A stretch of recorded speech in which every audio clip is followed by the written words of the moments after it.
এটা হচ্ছে ভাই, এটা গার খেজুর গাছ, ঠিক আছে। দেখেন আমাদের গার খেজুর গাছের কালারিং কতটা সুন্দর হয়েছে, এবং এই খেজুর গাছের খেজুর আর কয়েকটা দিন পরেই কিন্তু পাকা শুরু করে দিবে, ঠিক আছে। এই খেজুর গাছ আমি দেখতে দেখতে মনে করেন গিয়ে কতটা সুন্দর হয়ে গেছে। আমি কিন্তু দেখিয়েছিলাম, আমি আগেও বলছিলাম যে এটা কিন্তু আমার সবচেয়ে একটা পছন্দের খেজুর গাছ, গড় খেজুর গাছ, ঠিক আছে। আর এই খেজুরটা কিন্তু সবার আগে পাকে, আমাদের খেজুরের বাগানের ভিতরে সবার আগেই কিন্তু এই খেজুরটা আসে, তারপরে আস্তে আস্তে সব খেজুরগুলা পাকা শুরু করে, ঠিক আছে। আর এই খেজুরটার কথা না বললেই নয় ভাই, এই খেজুরটার যে কালারিংটা এখন সুন্দর হয়ে গেছে। এখন এই খেজুরটার আর কয়েকদিন পরেই মনে করেন এই খেজুরটা পাকা শুরু করে দিবে। তো সব খেজুর গাছ পাকা শুরু করবে না এত সকালে, কিন্তু এখন বর্তমান সময় সব খেজুর গাছ পাকা শুরু করবে না। এই ধরেন আমি আপনাদেরকে এই কথাটা বলার একটা কারণ, দেখেন এই যে খেজুরটা পাকা শুরু করে দিয়েছে না, এই খেজুরটা পাকার শুরু করে দেওয়ার মানে এখন তো পাকে নাই, ঠিক আছে। আমাদের মালিক মনে করেন 5বার ফোন দেওয়া হয়ে গেছে, খেজুর পেকেছে পেকেছে ভাই। আমরা মুখের কথা বলছি যে আমাদের যখন ফোন করছি তখন আমরা বলে দিয়েছি যে না, আমাদের খেজুর এখন পাকেনি, ঠিক আছে। তারপর সে আমাদের কথা বিশ্বাস করতেছিল না, যার কারণে সে একজন ড্রাইভার পাঠিয়ে দিয়েছে। ড্রাইভার পাঠিয়ে দেওয়ার পর ড্রাইভার এসে দেখে তার কাছে বলছে, তারপর সে বিশ্বাস করছে যে না, এখনো খেজুর পাকে নাই, ঠিক আছে। সে নিজের চোখে যতক্ষণ না দেখবে যে খেজুর পাকে নাই, ততক্ষণ সে বিশ্বাস করবে না।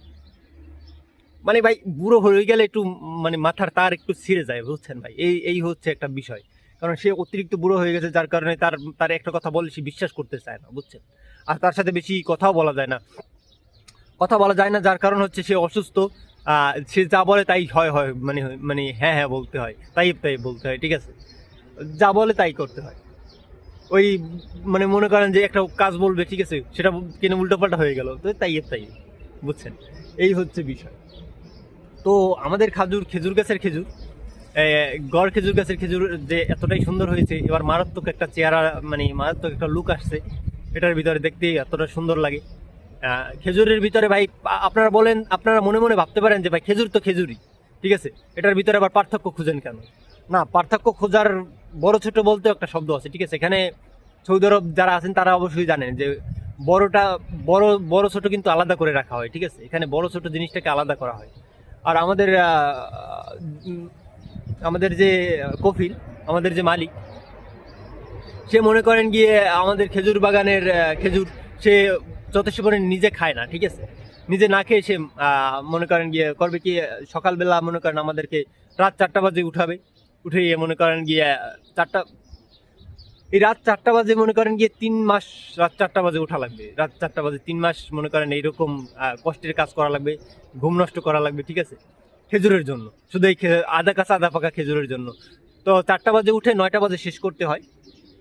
9টা বাজে শেষ করার কারণ হচ্ছে গিয়ে তারা 9টার ভিতরে মানে খেজুরটাকে মনে করেন নিয়ে 9টা বাজে খেজুরটাকে মনে করেন তাদের যে আত্মীয় স্বজন আছে, যারা মনে করেন পাড়া প্রতিবেশী যাদের আছে, ঠিক আছে, তাদেরকে দিয়ে দিবে। তারা নিজেরা খাবে না, এই যে প্রথম যে আমি খেজুরগুলো দিব, প্রথম খেজুরটা তারা রাখবে, তারপরের দিন মনে করেন আরেকবারই দিবে, তারপরের দিন আরেকবারই, মানে তাদের আত্মীয় স্বজন ভাই বড় লোকই কাজ কারবার, তাদের আত্মীয় স্বজনের কোনো শেষ নেই, ঠিক আছে। এমন আছে দেখা যায় যে আমাদের এখান থেকে প্রায় 400-500 কিলোমিটার দূর, সেখানেও তারা খেজুর পাঠাবে, ঠিক আছে। এই হচ্ছে সৌদি আরবের মালিকদের অবস্থা, কফিলদের অবস্থা। আমার মানে কার কফিল কিরকম সেটা আমি জানি না, কিন্তু আমার মালিকের অবস্থাটা ঠিক এরকমই, ঠিক আছে। তারা এরকমই করে।